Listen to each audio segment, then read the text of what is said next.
Qu'est-ce qu'ils font? Qu'est-ce qu'ils font pas? Ouh, ils font plein de trucs, ils arrêtent pas. Ouh, les trucs qu'ils font, mon Dieu! Tu sais pas ce qu'ils font à vous? Pas vraiment, non. Bienvenue dans un nouvel épisode de What the franc-maçonnerie, l'émission qui s'intéresse aux occurrences de la franc-maçonnerie dans la pop culture. Et qu'est-ce qui est plus pop que 5 blobs jaunes qui parlent? Les Simpsons sont créés en 1989 par Matt Groening, lequel nous gratifiera plus tard de l'hilarant Futurama. La famille dysfonctionnelle et iconique satirise le mode de vie américain, parfois avec acidité, parfois presque avec tendresse. C'est souvent drôle, souvent bien vu, et ça chante Monorail!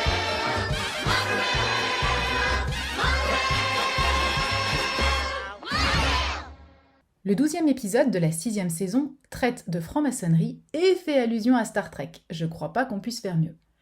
Tout commence par une fuite dans le sous-sol des Simpsons et par la représentation réaliste d'un plombier. Ouais, j'aurai sûrement pas les pièces de rechange avant 2 ou 3 semaines, et à condition de les commander aujourd'hui, ce que je ferai pas. La journée d'Homer ne s'améliore pas entre les embouteillages et sa chaise de bureau qui casse. Il remarque alors que Lenny et Carl semblent bénéficier d'étranges avantages. Place de parking à côté de l'entrée de la centrale, siège masseur. Avantage suprême, ils peuvent obtenir des canettes de soda gratuitement à la cafétéria, avec un anneau gravé. Un anneau pour les obtenir toutes. Hélas, je ne peux pas vous montrer le mien parce qu'il y a un retard de livraison. Comment tout ceci est-il possible? C'est un secret. Chut, la ferme. Pour percer ce mystère, Homer décide de les filer jusqu'à leur lieu de réunion secret. Ultra secret. J'irais même jusqu'à dire quasi invisible dans le paysage métropolitain. Il faut dire que l'architecture maçonnique a toujours été d'une grande subtilité. Elle semble conçue pour se fondre dans les villes avec la discrétion dont notre ordre se revendique. Homer tente alors d'entrer, mais se fait refouler par le tuileur. Je vous laisse un moment pour apprécier les symboles entourant la porte. Et le double marteau est juste parfait. L'intérieur présente la même sobriété que l'extérieur. De nouveau, les vrais maçons reconnaîtront l'aspect parodique puisque tout le monde sait que les grands temples ressemblent plutôt à des monastères austères.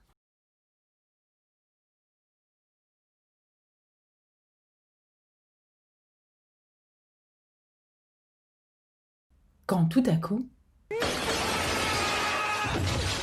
Un intrus. Il va subir le châtiment suprême. Qu'on leur coupe la tête. Fiche le camp. ce contraste entre les grands mots ronflants et les actions toutes mignonnettes, c'est supposé être de la parodie ou pas?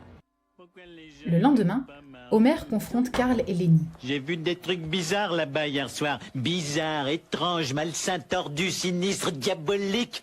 Je vais en être. On voit pas du tout de quoi tu parles, Homer. Il y a que 2 moyens pour devenir membre. Être fils de tailleur de pierre, L'autre? sauver la vie d'un tailleur de pierre. Sauver la vie d'un tailleur de pierre permet d'amener le gag qui suit. Et ceux qui ont vu ma vidéo secrète, dont le lien caché est en haut à droite et dans la description, connaîtront les conditions confidentielles pour pouvoir postuler. Je ferais n'importe quoi pour être tailleur de pierre. S'il vous plaît, ne dites jamais ça. Personne ne devrait faire n'importe quoi pour obtenir quelque chose, surtout quelque chose comme entrer en franc-maçonnerie. Faites n'importe quoi pour être heureux, pour être juste, pour être sage, bienveillant, mais pas franc-maçon ou franc-maçonne. Homer finit par découvrir que son père est un maçon, ce qui lui ouvre les portes du temple de Springfield. Merci Lenny. Quand est-ce que je serai initié? Dire que numéro 1 sera Harry. Numéro 1, numéro 1, numéro 1. Bon, la blague des numéros n'a évidemment rien de maçonnique, mais fait référence à Star Trek The Next Generation et à numéro 2, le commandant Riker, puisque Patrick Stewart joue à la fois le capitaine Picard et le grand maître dans la version anglaise des Simpsons. Homer se fait donc initier avec le bandeau réglementaire sur les yeux. De nouveau, l'épisode croque très bien le décalage entre les grands mots ronflants et le manque de moyens. Tous les tailleurs de pierre doivent subir le sceau de la foi. Si vous survivez à cette chute de 5 étages, votre détermination sera prouvée. Bon atterrissage. Carton-pâte et pâte à fixe, c'est tout ce qui rentre dans le budget. Mais les mots, c'est gratuit, alors on va vous en balancer des mots qui en jettent. Ce rituel s'appelle la traversée du désert. Et celui-ci s'appelle le regard impassible. Vous avez remarqué que le regard impassible, ça ressemble à la traversée du désert? Rappel à tout hasard, on ne touchera jamais à votre intégrité physique dans la vraie maçonnerie. Enfin pas trop, avec le bandeau sur les yeux lors de mon initiation, je me suis cogné de manière non rituelle mais néanmoins violente le petit orteil contre un pied de chaise et c'était drôlement douloureux. Initié, Homer peut prêter serment. Il est très difficile d'expliquer aux profanes pourquoi ce passage est hilarant, sans trop dévoyer la cérémonie d'initiation. Et je jure sur ce parchemin sacré de ne jamais révéler les secrets des tailleurs de pierre, dans le cas contraire que mon ventre devienne ballonné et qu'il ne me reste plus que 3 cheveux sur le crâne. Disons simplement qu'en cas de manquement à votre parole, même si on va attirer vers vous les foudres de Jupiter et les flèches de Diane, le ciel ne va pas exactement vous tomber sur la tête. Vous courez le même genre de risque qu'Homer. Tu as rejoint l'ordre sacré des tailleurs de pierre qui, depuis des temps immémoriaux, brise les rochers de l'ignorance et qui masque la lumière du savoir et de la vérité. C'est-à-dire depuis environ 250 ans pour le Grand Orient, 120 ans pour la GLF, 100 ans pour la GLNF et le droit humain, 70 ans pour la GLFF, 8 ans pour la GLAMF et le 24 juillet 2020 pour la Grande Loge fictive de France. Les temps immémoriaux remontent parfois à avant-hier midi. Maintenant, saoulons-nous et jouons au ping-pong. Oui! Après son initiation, la vie d'Homer devient beaucoup plus simple. Un merveilleux signe de reconnaissance dont les contorsions ridicules n'ont rien à envier au très réel point de la maîtrise, et le plombier lui répare sa fuite. Si vous espérez la même chose, je pense que vous aurez plus de chance en postulant chez Nintendo. Homer coupe court aux embouteillages grâce à sa télécommande de tailleur de pierre, laquelle ouvre un tunnel secret.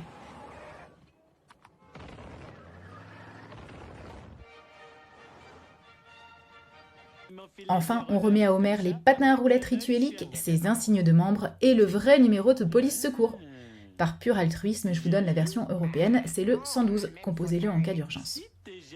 On découvre alors la vraie vie véritable des francs-maçons, avec en tête les appels téléphoniques d'outre-espace. Un homme qui a dit s'appeler tu sais qui t'a invité à un truc-muche secret ce soir au tu sais où. Ouais. Ringue à la bière, concours de mousse, soirée pression, réunion alcoolique anonyme, soirée bavaroise. On y est Pardon. Les banquiers d'ordre. Qui contrôle la politique, qui combat le système métrique, c'est nous. Qui sait où se trouve l'Atlantide, qui cache les humanoïdes, c'est nous. Qui traite les écolos de ringards, qui fait de Steve Gutenberg une star, c'est nous. Qui gagne les femmes à l'écart, qui truque les remises d'Oscar, c'est nous. Merci. Nous sommes réunis ce soir pour célébrer le 1100e anniversaire de notre glorieuse confrérie. Ce serait très drôle si la datation maçonnique ne démarrait pas avec la date supposée de l'invention de l'écriture. Ça va, l'ego maçonnique se porte bien, merci. En l'honneur de cet événement exceptionnel, nous avons du travers de porc. Et un steak vegan ringard, s'il vous plaît. Il me faut un bavoir. Homer utilise ensuite les statues maçonniques comme bavoirs, ce qui est d'ailleurs le seul usage légitime qu'on puisse en faire. En guise de punition, son caleçon officiel des tailleurs de pierre est brûlé. La suite sort du cadre maçonnique mais reste vraiment sympa.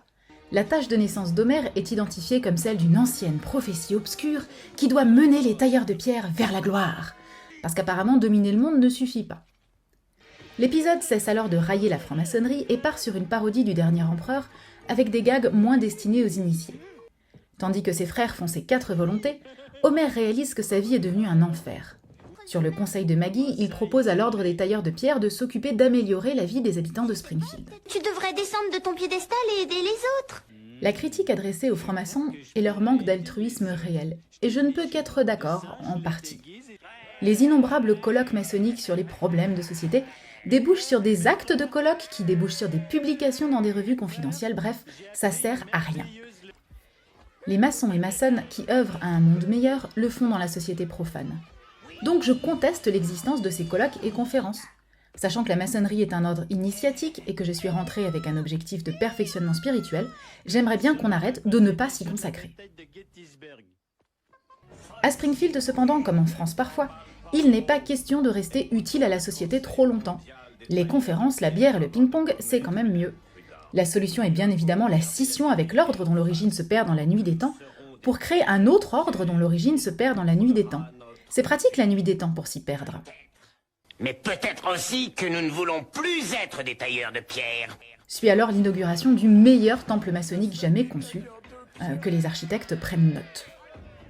L'épisode se conclut sur une morale à laquelle j'adhère entièrement. Tu fais partie d'un club très fermé. Les Black Panthers? Non, la famille Simpson. Votre famille, proche ou élargie, est bien ce qui doit être votre priorité. La maçonnerie est une association dont on peut entrer ou sortir. Elle peut sembler exiger plus d'engagement personnel que d'autres, mais ne vous trompez pas dans vos priorités.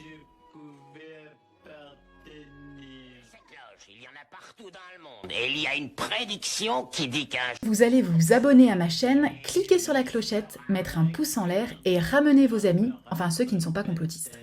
Oh, bravo! C'était une organisation secrète très sympa qu'on avait.